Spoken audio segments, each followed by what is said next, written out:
Yo, what's up guys? Kevin here, back with another video. Now, I originally recorded this video on stream earlier, but I decided to re-record it because I felt like I'd better digress my thoughts now, and I didn't do a good job on stream. And earlier this stream, I was pretty negative on the whole patch when I saw it originally, and I've had some time to kind of reevaluate my thoughts, and I kind of just wanted to give you guys my full opinion on this HSR patch. Not much has changed since my stream this morning, but I just wanted to come here on a video and just break down everything I saw from this live stream, the good, the bad, and what this live stream really is. And I'm just going to take it at face value as a live stream. Now, for me, this live stream was mildly okay. It wasn't great. This patch feels like a filler patch. I know a lot of people will say it isn't a filler patch because it has a main story quest linked to it. But other than that story quest, it just feels like a filler patch. It does. There were good elements to this patch, however. Like, for example, a lot of people will say, this is probably one of the coolest trailers we've ever seen. We got a new March form, which looks absolutely cinema. This was the best part of the entire patch, was Evil March. I mean, bro, look at her eyes here. She looks insane. That was the best part of this patch, was this very first trailer. We get the return of all the Amphorius characters, and this part was absolutely peak. Going into this, when I initially saw this, I said, okay, this could be a peak update. I had a lot of hope after seeing this. Not only was there a new March form, but we saw some animations for the two new characters. We saw a new Dan Heng form. Boys, there was a lot to look forward to. Return of Herta as well. Bro, look at Herta and screw them in the back there, and how they're going to play into the story could be super cool. And bro, look at this. She looks so evil. If March turns on us, that'll be crazy. That would be an insane plot twist if March turns on us. She just looks like such a villain. Cyrene comes back. I believe she's getting a new form as well from something we saw a little bit later.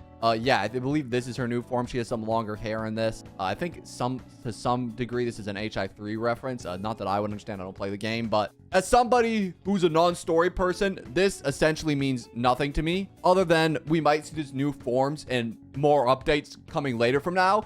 But today, I'm only focused on this update, the one that's right here. These new forms may come in the future. They could be peak. I like that we see some snippets from now, but as a non-story player myself, I don't really give a crap about any of this, other than the little snippets later on. But nonetheless, it's still a strong start to the live stream, and going into this, I had a lot of hope. Now, they yap about the story for about a good 14-15 minutes. They yap about the story until minute 15 in this live stream. They're talking about the story. This whole time I was trying to lock in, trying to pay attention, but it was hard because, again, I just don't care about the story of this game at all. Just me. You might, and if you do, that's awesome. They also showed us some glimpses of the new region, which I'm gonna be honest, doesn't really look that much different from Amphorius. The underwater part's kind of cool, and I think that's gonna have to do something to do with hysilens because she's like a siren from what I heard. So that could be cool. It looks interesting. But regions aren't really anything drastic that too many people care about because the exploration in this game is pretty minimal to none. There's a couple chests and stuff, but nonetheless, it looked pretty. Then we got introduced to the new boss, who I think this boss actually looks pretty good. He looks pretty cool. He has some unique mechanics like draining your HP when you use ultimates against him, which I actually think is a cool mechanic. You might have to play around that to try to not minimize the HP loss. So that could be interesting. Also, in addition to that, you have to like kill his side guys to take away his HP bar, and he has like 5 break bars at the top there. I think this is one of the more interesting bosses they made. I like this boss. I think they did a good job. I would give this boss like a solid 7, 8 of 10. I really like this boy right here. He has some cool animations as well. You know what? I think they did a really good job on this boss. We'll see how he plays though. Maybe he'll be super hard. I don't know. But then they reveal Hysilens, who again, I think is a really well-made character. I think Hysilens is beautiful. They yap a little too long here, like always, but nonetheless, I think they did a really good job with Hysilens. Gorgeous character, one of the most unique looking characters in the game. And she brings back a long forgotten play style in DOT, which I'm very happy about. Getting to use DOT again is going to be super fun for me. So I'm all hyped for that. Getting to play Black Swan and Kafka again is going to be super fun. She does a whole type of new debuff, which is super cool, using physical to do a unique type of debuff. She can also activate debuffs. She has some really pretty animations, not crazier than the ones we've seen with, like, you know, the meteors with Finon or Castorus's dragon, but nonetheless, her animations are super, super pretty. I really like them. The Tartaglia whale is pretty cool. And I think this was overall a pretty positive character, and it's definitely going to be something that's good for the game. And frankly, I'm hyped to pull her and bring back my Kafka from the depths of despair. So hysilens, I think, was a big W in this update. Excited to pull her. Going to be a lot of fun there. Then after hysilens, in about the 23-minute mark in the live stream, the rest of this, I would say, is a big L for Honkai Star Rail. I think past this point was destructive. I expected a lot more from this live stream, to be honest. I was hoping for a lot more, and I promise you guys when I say this, I don't want to be the one to complain. I want to come into these live streams, be excited, and tell you guys how awesome a patch is. I mean that. I'm a Honkai Star Rail channel. I want to be happy with this game. It doesn't make me happy to have to crap on an update, but I want to be realistic as well, and I'm gonna be realistic with these next couple minutes. And next up was the reveal of Sidra, I believe her name was. She is a character of all time, a wind harmony character who gives off the biggest Farina vibes of all time and uses chess pieces to attack the enemies. And my least favorite part about her is the fact that her ultimate is literally just an AoE hit, and that's all. For a harmony character, bro, even the 4-star harmonies have attacks. Like Yukong, like deals damage to the enemy, but also gives a buff as well. There's like they said in this live stream, her ult is just a normal hit of damage. It is just an AoE hit of damage, and that is it. Now, luckily, she does some other cool things. Not with her basic. Her basic attack also does nothing, but her skill, Pawn Promotion, which I'm gonna be honest, I really like how her skills are like related to like chess moves and stuff. I play a lot of chess. So that's pretty cool for me. But her skill was pretty cool. Pawn Promotion basically gives a character a little tally, as you can see above Finon's head there. And you want to kind of raise up that tally to bring them up. And then once you get 6 out of 6 on the tally, you will now be able to do your skills twice. So every time Finon does a skill, he'll do that skill again. This also works in like his ultimate form, which is why this character is made specifically to pair with Finon. I'm sure there'll be some other uses for this character, but that's her main use, is to be a really good Finon support, as if Finon wasn't powerful enough already. She's also really good with Naxa, as we'll see her are good, or Anaxacharis. So those two pair really well together.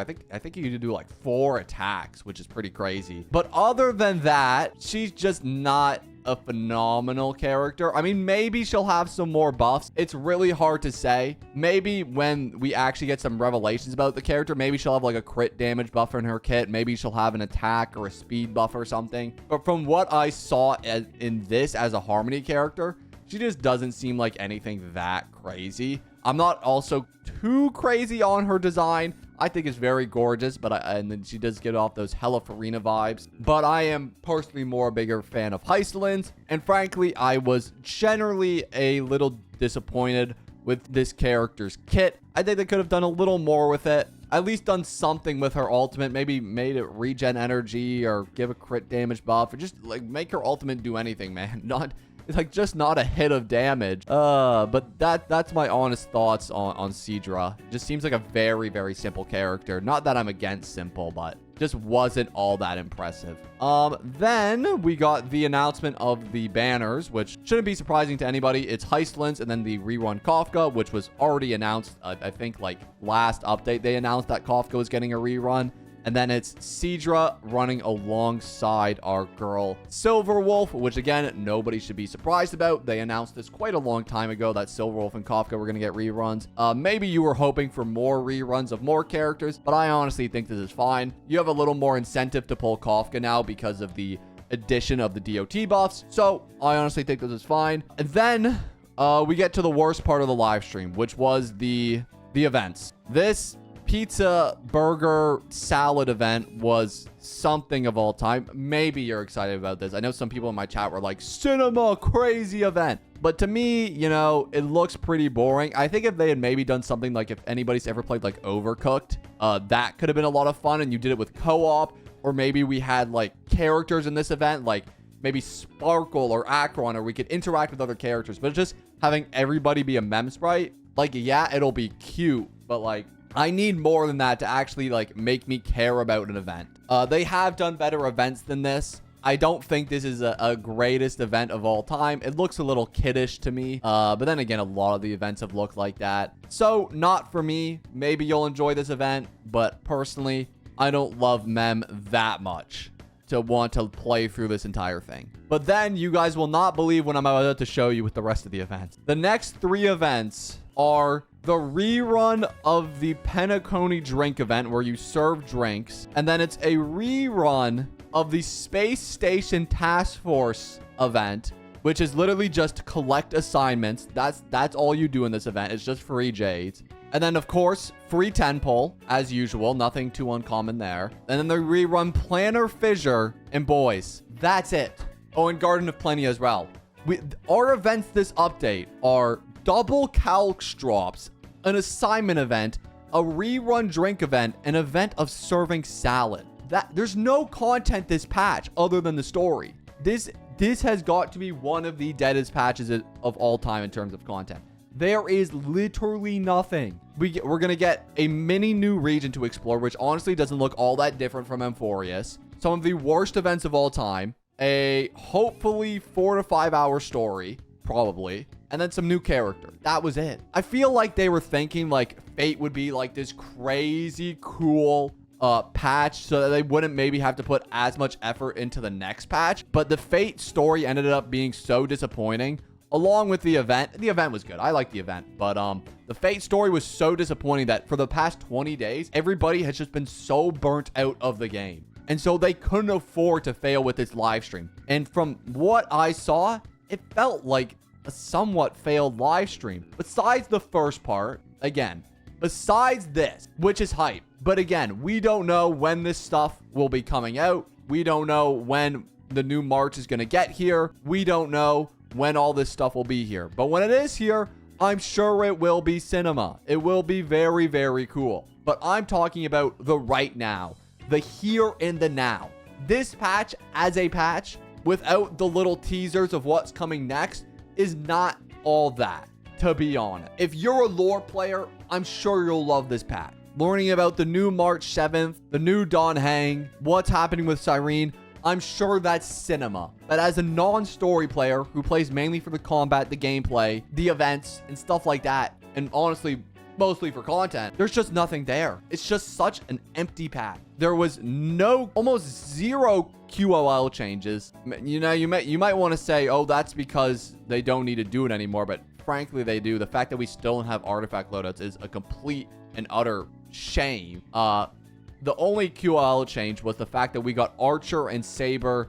We can use their Japanese voices in English now, which is a big addition for some people. I actually quite like that as well. So there was one good QOL change. And other than that, we didn't see anything. So that's the patch, man. That's the entire patch. I reckon I'll play the new characters for a few days. I'm not quitting HSR or anything. I still have a lot of hope for the game. That's just me. Let me know your own thoughts on the patch down in the comments below. Did you think it was cinema? Do you think it was the greatest thing ever? I want to hear it. But nonetheless, that's going to be all for me today, boys. And I'm going to see you all in the next one. Peace.